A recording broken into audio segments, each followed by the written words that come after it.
저는 개인적으로 1순위 테슬라를 두고 2순위는 엔비디아를 두고요. 네. 그리고 3순위는 MS를 두고요. 메타도 성장 잘 할 거예요. 네네. 근데 소셜미디어가 언제까지 이렇게 뽕 뽑아가면서 사람들을 이렇게 정신산만하게 해서 광고 만든 거를 저렇게 긍정적으로 보지는 않고요. M7 중에서는 구글을 가장 안 좋아합니다. 그런데 검색 시장이 위협받을 수가 있거든요. AI 능력이 떨어지는 것이 아니라 요즘 퍼플렉시티라든지 자꾸 검색을 건드리는 경우가 많아요. 그런 완성도가 높은 서비스를 내보고자 하죠. 생성 AI가 없다는 거, 거대 언어 모델이 없다는 것만으로도 사실은 비판받아 마땅하다고 저는 생각이 들어요. 그리고 이제 자동차 산업에서 철수한 거는 사실은 스티브 잡스가 있었으면 했을 거예요. 한 길을 10년을 판 게 아니라는 거예요. 그다음에 이제 로보틱이 결합한다는 것은 기계하고 흔히 말하는 거대 언어 모델이 결합을 하기 시작한다는 거거든요. 이 시장은 엄청나게 커질 수밖에 없습니다. 엔비디아가 지금 타임 리드를 한 최소 1년에서 2년 정도는 하고 있다고 봐야 되는 거죠. 자, 그럼 1년하고 2년 뒤에 봐야 될 것은 뭐냐면 마켓 사이즈는 더 커질 것이냐 유지될 것이냐. 더 커지고 그래서 이거를 가속화시키려고 이번에 GTC에서 AI 로봇을 얘기를 한 거고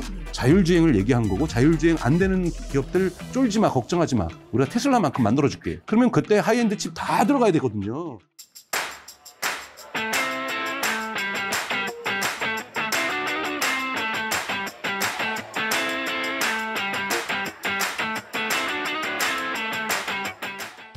네, 안녕하세요. 이웃TV의 이웃누나 유재입니다. 오늘도 정말 특별한 분을 모셨습니다. 많은 분들은 테슬라 아저씨다 이런 말씀도 하시는데 글쎄요, 박사님은 그런 수식어가 마음에 드실지는 모르겠지만 아마도 테슬라 주식을 매매하시는 분들 입장에서는 또 관심이 그만큼 많으신 분이실 것 같습니다. 오늘 이 자리에 저희 블루닷 AI 연구센터의 강종수 소장님 모셨습니다. 안녕하세요. 안녕하세요. 반갑습니다.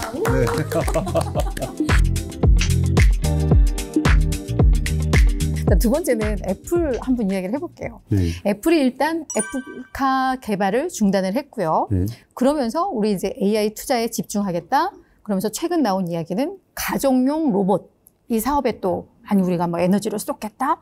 이런 이야기를 했습니다. 근데 M7 중에 지금 테슬라와 함께 힘 못 쓰고 있는 게 애플인데 네. AI 관점에서 우리 이 애플은 또 어떻게 봐야 할 것인가? 테슬라하고 애플이 안 좋은데 둘 다 지금 AI 부분에서 성과 지표를 못 내고 있는 거거든요. 네. 예를 들면 MS 같은 경우는 명백하게 애저의 매출이 올라갔고요. 네. 메타 같은 경우에도 광고가 효율성들이 그 서드파티를 못 가져오면서 아이폰에서 못 갖고 오고 이제는 구글에서도 못 갖고 가죠. 이러면서 대단히 광고 효율이 떨어졌다가 2022년에 여기에다가 AI를 투여하면서 광고 효율이 올라가면서 광고 매출이 올라간 거고 당연하게 엔비디아는 말할 것도 없고 어떻게 하드웨어 업체가 80%에서 60%라는 프로핏 마진을 내요. 이거는 인류 역사상 처음 있는 일이거든요. 네. 그러니까 이런 건 다 근데 데이터 센터에서 매출이 나오고 있는 거잖아요. H200이 부르는 것이 값인 정도로 네. 올라가다 보니까 이런 것이 나오는 거고 나머지 분들도 다 AI에 관련성이 있다라면 애플이 이제 애플 비전 프로 반응이 나쁘진 않아요. 비전 프로에 집중하면서 사실 AI에 대해서 본인들은 AI 많이 한다 그래요. 거기서 보통 AI라고 얘기 안 하고 꼭 머신러닝이라는 단어를 써요. 카메라에도 여러 개 종류의 머신러닝이 들어가 있고 아이폰에도 갤럭시에도 들어가 있고요. 다양한 AI 기능들이 부분적으로 들어가 있어요. 근데 우리가 지금 AI 시대에 새로운 AI의 슈퍼 사이클이 그려진다고 할 땐 여기는 거대 언어 모델이 들어가는 생성 AI를 얘기를 하는 거거든요. 근데 이제 생성 AI 쪽으로는 투자를 애플이 안 했던 거죠. 그러니까 이러다 보니 애플이 아차 싶은 거고 근데 이미 작년에도 관련 논문들이 많이 나오고 있어요. 애플 AI 연구진들이 온디바이스 AI를 작동시킬 수 있는 스마트폰에서 AI를 작동시킬 수 있는 적은 에너지와 적은 컴퓨팅 파워로 추론을 잘 할 수 있는 이런 모델들에 대한 개발들은 계속하고 있거든요. 그래서 생성 AI 개발은 나오는데 저는 이제 애플이 이번에 왜 구글하고 같이 협력하려고 하냐면 결국은 삼성이 먼저 AI 폰을 질렀고 1월에 여기에 대한 뭔가 대응을 해야 되겠고 주가도 자꾸 AI에 대해서 투자 안 한다고 얘기를 하니까 AI 투자는 본인이 리스판시블이라는 영어 단어를 썼어요. 책임감을 가지고 생성 AI 투자하고 있다. 여러 번 얘기를 했거든요. 지금 쿡이 투자를 하고 있는데 애플은 완성도가 높은 서비스를 내보고자 하죠. 근데 지금 자기네들이 하는 걸로는 올 6월에 이제 개발자 대회가 있고 9월에는 신제품이 나오는데 여기 UK는 조금 부족하다고 판단할 수도 있다고 생각이 들고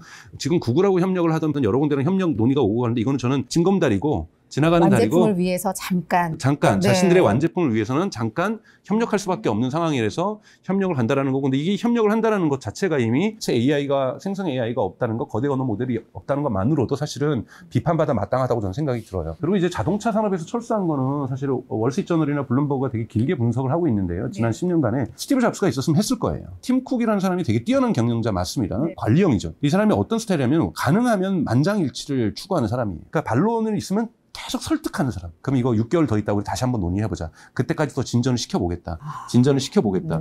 이런 식의 설득 구조다 보니까 계속해서 자동차에 대한 반대 세력들이 있었고 그때마다 모델들을 바꿔요. 그 자동차 전략들을. 초기 2, 3년은 애플도 그랬고 일론 머스크도 사실은 좀 뻥좀 쳤잖아요. 자율주행 2년 뒤면 될 거야. 2년 지난 다음에 앞으로 또 한 1년은 지나야 돼. 1년 지나면 또 뻥치고 이랬단 말이에요. 그게 뭐냐면 네. 구글의 웨이모도 그렇고 GM도 크루즈라는 거 사업하다 철수했잖아 지금. 네네. 사고 치면서. AI가 금방 될 거라고 생각했어요. 자율주행이 멀지 않은 일이고 그냥 옆에 골목길 돌아서면 바로 만날 그런 걸로 생각을 했던 거죠. 네네. 근데 이게 다 붕괴된 거예요. 이 붕괴되면서 전략 바꿔야 되겠네. 왜냐하면 그게 된다고 생각하니까 핸들 없는 차량 만들고 막 그러니까. 그 흔히 말하는 카니발 같은 거 만들어서 뒤에서 그냥 음악 듣고 막 영화 보고 뭐 이런 차를 컨셉카를 만들고 이러다가 이거 아닌가벼? 운전도 해야 되나 봐? 그러니까 또 운전되는 차량을 또 만들고 뭐 이런 식으로 좌충우돌을 하면서 불만 있는 사람들 뛰쳐나가고 또 사람 모으고 이 사람들하고 이거 이 길이 아닌가 봐. 또 시작하고. 또 시작하고 그러면서 사실상 한 길을 10년을 판 게 아니라는 거예요. 애플의 스타일이 완벽한 차를 내고 싶은데 도저히 그것으로는 실현할 수 없다라고 자체 판단을 한 거죠. 데이터도 많지도 않아요. 물론 뭐 애플도 한 70만 킬로 정도는 주행 테스트를 했어요. 네. 그리고 주행 테스트만 하는 아리조나에다가 주행 도로도 만들어 놓고 그걸 다 엄청난 투자를 했었는데도 불구하고 이거는 제가 보기엔 경영 전략의 판단 실수라는 거죠. 테슬라는 스텝 바이 스텝으로 사실은 버전을 1부터 해서 10위까지 키운 거거든요. 그리고 그걸 실제에서 다 테스트를 한 거고 실제 데이터를 가지고 있는 거고. 애플이 이제 왜 이걸 실패를 했는지에 대한 이해가 되고 네. 테슬라와의 차이가 뭔지도 알겠고 그럼 애플이 가정용 로봇을 만들겠다라고 한 부분에 대해서는 그럼 이것도 애플카나 비슷한 그렇진 않을 절차를 거예요. 밟을 수도 있을까요? 왜냐하면 제가 뭐 여러분들 AI 로봇이라고 검색을 구글에 해보시면 제가 최근에 쓴 글이 있을 겁니다. AI 로봇이라고 해서 AI와 로봇이 결합하면서 기존의 로봇과 그러니까 AI의 핵심은 무엇과 컨버전스를 하냐거든요. 바이오 테크놀로지와 컨버전스를 하냐 또는 요즘 한쪽에서 되는 것은 한국 분들은 잘 모르시지만 밀리터리 AI라고 해서 우크라이나 전쟁, 이스라엘 전쟁이 전 세계의 AI 전쟁과 관련된 불을 붙였거든요. 그러니까 AI가 군사기술하고 결합을 하는 거죠. 전쟁의 개념이 이제는 핵심 전력이 자산이 원자폭탄에서 AI로 지금 변경되고 있는 상황이기 때문에 여기서도 엄청나게 산업이 형성이 되고 있는 거고요. 그다음에 이제 로보틱이 결합한다는 것은 기계하고 흔히 말하는 거대 언어 모델이 결합을 하기 시작한다는 거거든요. 이 시장은 엄청나게 커질 수밖에 없습니다. 특히 인구가 줄어들고 있는 한국 같은 경우를 비롯하여 심지어는 중국도 인구가 줄어들기 시작했죠. 그러니까 이런 데에서는 AI가 인간의 일자리를 내쫓는다? 저는 이건 부분적으로는 일부 있겠죠. CS라든지 뭐 이런 부분에서는 좀 있겠지만은 고객 응대라든지 이런 부분에서는 좀 있을 수 있지만 전체적으로는 일자리를 전 줄이지 않을 거라고 보고 있고 이런 거와 관련돼서는 MIT 교수들이 여러 명이 학술적인 근거들을 지금 제출을 하고 있거든요. 오히려 더 위험한 거는 인구 노동력 부족 현상이죠. 이미 2050년 되면 30살 될 사람들은 한국에 이미 다 태어났어요. 적어요, 숫자가. 그러니까 2050년 되면 한국은 노동력 부족이 어마어마해질 맞아요. 겁니다. 그러면 어마어마한 이민자를 받아야 돼요. 저는 이민자 받을 수도 있다고 생각하는데 이민자가 지금보다 여러 번 10배는 더 들어와야 되는데 그럼 한국 사회 어떻게 될 것 같습니까? 정치적으로 엄청난 갈등을 그럼 이런 부분에서 휴머노이드 로봇이 만들어진다라면 훨씬 좋을 수 있죠. 그리고 반드시 이 시장은 크게 열릴 거라고 저는 보고 있습니다. 저는 애플이 실수하고 있는 건 뭐냐면 언젠간 저는 옵티머스가 또 테슬라 얘기해서 죄송합니다. 저희 집에 와서 저랑 같이 지내면서 빨래도 해주고 다리미질도 해주고 설거지도 해주고 청소도 해주고 반려동물 제 고양이 키우는데 사료도 좀 줄 거라고 저는 생각해요. 네, 다들 그렇게 생각을 하죠. 네. 근데 그거는 제가 봐도 한 10년에서 20년은 걸릴 겁니다. 네네. 가장 마지막 단계예요. 산업용 로봇이 먼저고 가정용 로봇이 저는 맨 마지막 단계라고 보거든요. 들어왔다 저 고양이 발로 한 대 차면 어떻게 해요? 저는 그러면 그렇지. 로봇 깨 부실 거예요. 저 같으면. 그러니까 마지막 단계거든요. 네, 사람과 같이 주거를 같이 한다. 근데 너무 애플은 애플스럽게 고급스러운 단계부터 생각을 하고 있어요. 마지막 단계 걸 네, 그래서 하네요. 목표를 거대하게 잡는데 저는 이거는 조금은 전략적 실수를 할 거라고 저는 봅니다. 왜냐하면 집에서 얘가 돌아다니려도 자율주행 능력이 있어야 되거든요. 생성 AI만 결합해서는 안 돼요. 자율주행이 있어야 되고 그러다 보니까 엔비디아가 이번에 GTC에서 발표했던 전략이 뭐냐? 예를 들자면 두산 로보틱스에 여러분 솔직히 말해서 관계자분들이 들으시면 되게 기분 나쁘시겠지만 AI 개발자가 있으실까요? 소프트웨어 개발자는 대단히 많으시죠. 왜냐하면 루틴한 거는 1mm 오차도 있으면 안 되기 때문에 정확하게 얘가 여기 갔다 여기 갔다 여기 갔다 여기 갔다 팔이 용접할 때도 그렇고 이런 것들은 소프트웨어 개발자들이 다 코딩을 하고 계신 거예요. 근데 거기 AI 개발자가 얼마나 계실까요? 별로 없어요. 뭐 예를 들면 한미약품에는 있을까요? 종군당이나 이런 데도 없을 가능성이 높습니다. 그건 우리나라뿐만이 아니라 다른 나라에도 마찬가지예요. 그래서 엔비디아가 이번에 만들었던 전략이 뭐냐면 버티컬 클라우드 서비스를 만들겠다. 제약회사가 쓸 수 있는 클라우드, 로봇 회사가 쓸 수 있는 클라우드, 자율주행하는 자동차 회사가 쓸 클라우드. 네네네.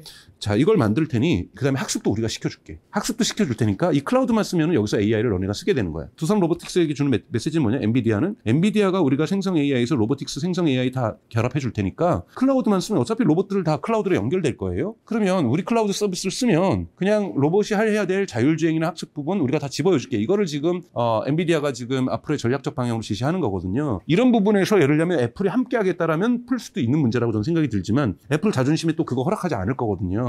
애플은 조금 잘못하고 있다라고 저는 생각이 들고요. 네. 그럼 지금까지 저희가 M7 중에 그냥 제일 못 나갔던, 그냥 못난이라고 하면은 좀 미안하긴 하더만 지금까지 못난이였던 테슬라와 애플 살펴봤고요. 지금 가장 대장 엔비디아 이야기를 좀 해보고 싶습니다. 엔비디아의 독주 체제가 이어지고 있습니다. 근데 이 독주 체제가 오래 가지는 못할 거야. 그 칩을 사는 대형 클라우드 업체들이 직접적으로 칩을 개발할 것이고 AMD니 뭐니 경쟁사들도 열심히 만들고 있고 엔비디아 지금까지 혼자 간다고 마진 엄청나게 땡겨먹고 끝났어.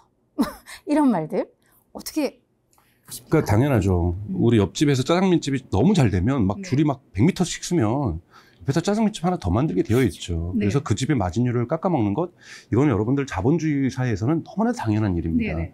저렇게 마진율이 80%라 그러면요, 옆에 있는 기업들은 환장하는 거예요. 우리는 왜 저거 못 먹지? 그러니까 인텔이라든지 AMD라든지 또는 심지어는 오픈AI 샘 알트만도 7조 달러, 여러분 7조 달러는 정말 상상을 초월하는 돈입니다. 맞아요. 이거 돈 땡겨가지고 반도체 산업이 들어오겠다, AI 칩 산업이 들어오겠다고 얘기를 네네. 하고 있는 거고, 테슬라도 사실은 자체 칩을 만들고 있고, 예를 들면 대표적으로 샘 알트만이 7조 달러는 상징하는 바가 뭐냐면 그만큼 공급은 작은데 수요가 많다는 걸 얘기를 하는 거잖아요. 근데 수요는 앞으로 더 늘어날 겁니다. 샘 알트만이 뭐라고 얘기를 했냐면 지금 AI 기술 흑백 TV 수준이라고 그랬어요. 그렇죠. 그러면 칼라 TV 나와야 되고 로봇에서는 하이엔드 칩 안 들어갑니까? 지금 여러분 테슬라의 FSD가 되기 위해서는 하드웨어 3, 하드웨어 요즘 4까지 갔죠. 여기에도 하이엔드 칩이 2개나 들어가요. 근데 이 칩 하나가 M1 칩 50개 분량하고 비슷합니다. 정말 하이엔드 칩이에요. 그럼 자율주행을 하려고 하면 자동차에도 하이엔드 칩 들어가야죠. 로봇에도 하이엔드 칩 들어가야죠. 하이엔드 칩 시장은 앞으로도 어마어마하게 성장을 할 겁니다. 그래서 시장을 분정을 하게 될 거라고 좀 보고 있는 거고, 여기에 대해서 월스트리트저널은 뭐라 그러냐면 샘 알트만 보러 너가 앞으로 할 일 중에서 반도체 할 일 중에서 돈 구하는 일이 제일 쉬워. 7조 달러는 어마어마한 돈이지만 돈 구하는 일이 제일 쉬울 거야. 너 그 공장 들려면은 네덜란드에 있는 ASML에다 부탁해야 되잖아요. 주문해가지고 공장에 설치하는데 2년 걸려요. 그럼 2년 동안은 샘 알트만은 손가락 빨고 있어야 되는 겁니다. 네. 그리고 여기다가 일할 사람들 구해야 될 거 아니에요. 일할 사람들 하늘에서 떨어지나요? 삼성에서 빼와야 되고, 대만 가가지고 TSMC 가가지고 훔쳐와야 되고, 네. 인텔 가서 데려와야 되고, 협박해야 되고, 사람 구하는 건 더 어렵고요. 그러니까 이렇게 되면 샘 알트만이 쫓아오려면 최소 2년은 걸릴 거라는 거예요. 마찬가지로 지금 AMD라든지 인텔이 H100이라든지 올해 말에 나올 D200, 블랙웰 200 같은 경우를 만들려고 하면 최소한 1년은 더 걸려요. 네. 엔비디아가 지금 타임 리드를 한 최소 1년에서 2년 정도는 하고 있다고 봐야 되는 거죠. 자, 그럼 1년하고 2년 뒤에 봐야 될 것은 뭐냐면 마켓 사이즈는 더 커질 것이냐, 유지될 것이냐. 더 커지겠죠. 더 커지죠. 네. 더 커지고, 그래서 이거를 가속화시키려고 이번에 GTC에서 AI 로봇을 얘기를 한 거고, 네. 자율주행을 얘기한 거고, 자율주행 안 되는 기업들 쫄지 마, 걱정하지 마. 우리가 테슬라만큼 만들어줄게. 그러면 그때 하이엔드 칩 다 들어가야 되거든요. 네. 그 클라우드 망도 해야 되지만, 바이오 테크놀로지 지금 엄청나게 지금 AI가 결합할 수 있는데 전 세계에 AI 개발자 없는 사람들 걱정하지 마. 우리가 버티컬 클라우드 전 세계에 만들어서 이거 너네들도 모두가 AI 경쟁력을 갖게 해줄게. 그 다음에 엔비디아가 뭐라 그랬냐면 주권 AI라고 얘기를 했어요. 전 세계 모든 국방부들이 지금 GPU 사느라고 난리가 났어요. 미국 펜타곤도 사들이려고 하고, 프랑스 같은 경우에도 3월 초에 AI 디펜스 부서를 창설했죠. 직원이 300명이고 1년 예산이 3억 달러입니다. 그러니까 지금 주권 AI라고 해서 가장 중요한 밀리터리 AI죠. 이쪽에서도 어마어마한 칩 수요가 폭발적으로 증가하기 시작하고 있어요. 그럼 탱크하고 비행기에도 다 칩 달아야 될 거 아니에요. 그러면 이 AI 칩 시장이 어마어마하게 커진다라는 거고, 여기에서 결코 수요와 공급이 균형을 찾는 데에는 앞으로 몇 년이 걸릴 거라는 거죠. 그러면 모르겠어요. 저도 엔비디아가 10년을 뒤에도 이렇게 잘 나갈 거다, 이건 저도 장담 못 하겠지만 엔비디아의 시장 리더십이 최소한 1, 2년은 더 갈 거라고 저는 보고 있는 거고요. 그 다음에 이제 또 봐야 되는 건 아주 전략적으로 현명한 방법, 버티컬 클라우드라고 하는 의학과 제약 부분에서의 버티컬 클라우드, 자율주행에서의 버티컬 클라우드, 로봇에서의 버티컬 클라우드 서비스를 하겠다라는 거죠. 이거 맞아요. 있어요. 이게 뭐냐면 금광이 지금 난리가 났는데 곡괭이 팔았더니 떼돈 번 거예요. 근데 곡괭이 지금 엔비디아밖에 못 만들었는데 인텔도 만들고 싶어하고 AMD도 만들고 싶어하고 다들 만들고 싶어하고 샘 알트만이 곡괭이 장사하겠다고 막 7조 달러 모아오겠다 그러는 거죠. 그럼 우리 곡괭이를 더 잘 만드는 곡괭이도 만들지만 그 앞에 있는 레스토랑은 우리가 다 정리할게. 너는 곡괭이만 해. 왜냐면 인부들 와서 먹어야 될 거 아니에요. 인부들 와서 자야 될 거 아니에요. 그럼 집은 우리가 질게. 이것이 흔히 말하는 로봇과 관련된 버티컬 클라우드를 짓겠다. 그다음에 자율주행과 관련된 버티컬 클라우드, 바이오테크놀로지와 관련된 버티컬 클라우드를 짓겠다라는 전략은 좋아요. 지금 사람들이 금캐로 지금 다 오고 있는 거잖아요. 그리고 금도 진짜 캐고 있어요. 네. 그러다 보니까 얘네들 먹고도 자고 얘네들이 여기서 한 2년 살아야 되고 5년 살아야 되겠네 라고 생각하니까 집 짓고 음식점 지으려고 하고 슈퍼마켓 만들려고 하는 거잖아요. 그래서 전략은 옳다. 전략이 옳다고 해서 반드시 또 성공하는 건 아니거든요. 그렇기 때문에 이 부분을 얼마나 착실하게 성공시키는가는 좀 지켜봐야 될 일이지만 전략의 중장기 성장 전략은 잘 잡았다. 그래서 칩만이 아니라 칩을 갖다가 예를 들면 어느 날 MS가 배신 때리고 AMD 쓸 거야 우리. 아마존은 나 엔비디아 싫었어. 지금까지 그거 HBX 쓰느라고 우리한테 진짜 우리 갑행사하고 너무 열받았어. 그러면 어떻게 해요? 다 거기는 AMD로 바꾸고 인텔로 바꿀 거 아니에요. 그러니 우리가 클라우드 사업 할게. 근데 우리가 너네는 다 안 건드릴게. 너네는 좀 제네럴하고 유니버스 하니까 너네 사업은 안 건드리고 우리는 전문 분야로 너네가 지금 못 만들고 있는 새로운 클라우드 서비스를 키울게. 이거는 근데 우리 집으로 다 깔 거야. 그러니까 이런 걸 얘기를 하는 거죠. 그런 거구나. 네. 이렇게 되면 여러분들 클라우드 서비스 시장 저스트 비기닝이에요. 전 세계 모든 컴퓨팅은 다 클라우드로 들어올 겁니다. 탱크도 클라우드로 들어와야 되고 자동차도 클라우드로 들어와야 되고 뭐 비행기도 다 클라우드로 들어와야 되고 잠수함도 클라우드로 들어와야 되고요. 애플이 가정용 로봇 만들겠다면 로봇은 뒤에서 아이폰으로 조정하실 거예요? 아니잖아요. 다 클라우드로 들어갈 겁니다. 그렇죠. 나중에 냉장고도 들어갈 거고요. 전기청소기도 다 들어갈 거고 다 들어갈 겁니다. 그렇기 때문에 클라우드 산업은 앞으로 폭발적으로 더 성장할 산업인 거고 여기에 데이터 센터 지금 문제가 뭐예요? 이 데이터 센터에 있을 전기를 재생에너지로 만들어야 되는데 왜냐하면 아리백을 다 가입을 해놓으니까 그러니까 안 되니까 원자력 발전소 지금 짓겠다라고 하는 것이 재생에너지 성장 속도는 이거 감당 못하니 원자력 발전소 짓겠다는 거잖아요. 이 정도로 데이터 센터가 앞으로 많이 필요하고 지금 아일랜드도 마찬가지고 지금 아이슬란드에도 뛰어들었죠. 여기도 우리 추운데 여기서 그냥 데이터 센터 져라. 아이슬란드가 지금 대형 클라우드 기지로 지금 유럽을 향한 걸로 이렇게 가고 있는 것도 그렇고 정말 전 세계가 클라우드 산업으로 지금 들끓고 있는데 여기에 시장 저는 어마어마하게 크다고 보고 있어요. 그러니까 우리가 봐야 될 것은 수요와 공급에서의 불균형이 있기 때문에 이 불균형이 엔비디아에게 막대한 프로핏 마진을 만들어주고 있는 거고 근데 문제는 이 수요 공급 시장에서 이 수요 시장이 공급 시장의 성장 속도보다 더 커질 수 있다는 거예요. 훨씬 빠를 수 있다. 이것이 만약에 이 가설이 맞다라고 한다면 엔비디아의 성장은 주가가 어떻게 된다는 말씀을 드리는 것이 아니라 엔비디아라는 기업의 성장은 아주 자연스럽게 계속해서 성장할 수 있다라고 말씀드릴 수 있습니다. 자, 그러면 앞서 이제 말씀하시면서 클라우드 시장 되게 클 거라고 했는데 우리 3대 클라우드, 마이크로소프트, 아마존, 그리고 알파벳, 구글, 요 3, 4. 얘들도 그러면 전망은 괜찮다고 그렇죠. 기본적으로 보실 수 좋죠. 있는 거죠? 왜냐하면 기본적으로 이제 MS가 영리하게 AI 기업으로 전환을 했고 원래 메타도 AI 역량이 사실은 AI 역량이 가장 강했던 기업 두 개는 구글하고 메타였거든요. 어마어마하게 데이터도 풍부하고요. 지금 구글이 주춤하고 있고 코드 레드도 발동하고 있고 위기 상황이라고 하는데 사실은 저는 M7 중에서는 구글을 가장 안 좋아합니다. 그런데 검색 시장이 위협받을 수가 있거든요. AI 능력이 떨어지는 것이 아니라 요즘 퍼플렉시티라든지 자꾸 검색을 건드리는 경우가 많아요. 그리고 이제 아마존이 이제 보급된 데는 요즘 뭐 테무가 또 아마존을 치고 올라오고 있지만 리스크가 없는 시장은 없죠. 만만치가 않은 것 같습니다. 근데 사람들이 이제 프로덕트 검색할 때는 구글 안 하는 거예요. 그냥 아마존 가서 검색해 버리는 거예요. 어차피 거기서 살 거니까. 그래서 프로덕트 서치라고 하는 제품 검색은 이제는 아마존으로 지금 쏠림 현상이 발생하고 있는 거고 20대는 여러분 우리 식으로 치면은 네이버 검색하면은 이런 표현 써서 죄송한데 쪽팔려 해요. 네이버 앱도 첫 화면에 안 만들어 놓습니다. 폴더에 숨겨 놓습니다. 나이를 평가할 수 있는 거예요. 네이버 앱을 어디다 두고 있느냐? 이렇게 보면은 나이가 나오는 거잖아요. 그럼 뭐예요? 그냥 네이버 지도에서도 음식점을 검색하면은 아저씨들이 아줌마들이 열심히 갔던 데가 이미 평가가 좋은 데를 받아요. 라이징 스타를 찾기가 어려워요. 그래서 10대나 20대는 어디서 검색합니까, 여러분? 미국은 틱톡과 인스타그램, 한국은 인스타그램. 왜냐면 요즘 뜨고 있는 좋은 카페, 네이버 지도에서 찾기 어려워요. 맨 하위에 있거든요. 근데 틱톡은 바로 뜨고 있거든요. 그러니까 그렇기 때문에 검색 이런 부분들이 지금 대단히 위협받고 있다는 것, 챗GPT라든지 이런 것들의 진화라든지 나중에 시리가 좀 더 진화하게 돼서 생성 AI가 결합된다라면 사람들이 물어보는 걸 시리에게 많이 물어볼 가능성이 높죠. 지금 시리가 멍청하니까 날씨밖에 안 물어보는 거지만 시리가 정말로 똑똑해진다라면 시리한테 많이 물어볼 거라는 거예요. 검색 시장이 흔들릴 수 있습니다. 근데 구글의 전체 매출의 약 80%가 검색 시장, 검색 광고에서 나오는 거거든요. 그러니까 이런 부분에서 AI가 진화해도 구글 클라우드가 지금 받쳐주긴 해도 구글의 핵심 사업이라고 할 수 있는 매출의 80%를 장악하고 있는 검색이 위협받을 가능성이 분명히 존재하고 있다는 부분에서 구글은 좀 위험성을 갖고 있다고 볼 수 있고요. 정말 기가 막히게 이 주가에서 이런 분위기들이 다 반영이 되네요. 실질적으로. 테슬라만 빼고. 네. 그죠? 자, 이제 종합 정리를 해보겠습니다. 저희가 M7을 그냥 지금 한번 다 흩은 것 같기는 한데 박사님께서 보실 때 중장기 관점에서 그냥 나라면 우선순위 2순위로 좀 두겠다. AI 관점에서. 저는 개인적으로 1순위 테슬라를 두고 2순위는 엔비디아를 두고요. 네. 그리고 3순위는 MS를 두고요. 네. 네, 뭐 이렇게 보고 있습니다. 이 정도? 나머지는 그냥 뭐. 네, 왜냐하면 개인적으로는 메타도 성장 잘 할 거예요. 네네. 근데 소셜미디어가 언제까지 이렇게 뽑아가면서 사람들을 이렇게 정신산만하게 해서 광고 맞는 거를 저렇게 긍정적으로 보지는 않고요. 우리의 개인 데이터를 가지고서. 근데 메타도 광고 매출이 계속 증가할 거기 때문에 네. 계속해서 성장할 거라고 저는 보고 있습니다. 저의 선호상에서는 그리고 또 제가 그렇게 돈이 많지가 않아서 네. 이게 많은 기업에 투자할 수는 없거든요. 압축한다면. 제가 평생 주식 투자 안 하다 작년에 처음으로 주식 사봤거든요. 이렇게 이런 지식을 가지고 계시면서 어떻게 투자를 안 하셨을 그래서 수가 제가 있어요. 이런 테슬라에 대한 그 학교에서 대학원에서 수업은 2013년부터 했었어요. 네.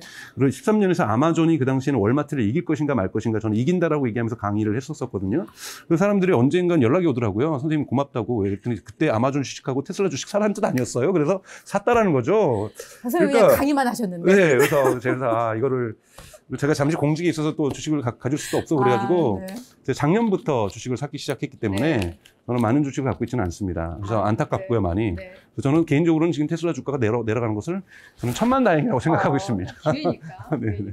박사님 말씀을 들으면서 어떤 뭐 투자는 사실 자신이 판단을 해야 네. 돼요. 근데 거기에 있어서 괜찮다라는 팁들은 아마 다들 얻으셨을 것 같습니다. 그래서 오늘 저희가 몰랐던 부분들도 너무 많이 알았고요. 박사님 책이 4월, 5월? 말 5월 초에 나오겠죠. 네, 이제 나온다고 왜냐면 테슬라에 제가 대한 그거 책. 테슬라의 2분기 컨퍼런스 콜, 그러니까 1분기 컨퍼런스 콜을 분석한 거와 주가 전망을 네. 추가해야 되기 때문에 지금 네. 출판사에서 대기하고 있죠. 네, 다 그래서 편집해놓고. 책이 나오면 네. 다시 한번 좀 모셔서 이야기를 나눠보도록 하겠습니다. 오늘 정말 긴 시간이었어요. 원래 우리 박사님께 요청했던 시간은 이보다 더 짧았는데 말씀 너무 저희들한테 진실되게 해주시고 싶고 더 많은 걸 해주고 싶으셔서 많은 시간을 또 저희한테 할애해 주셨던 것 같습니다. 귀한 시간 내주셔서 너무너무 감사드립니다. 네, 고맙습니다.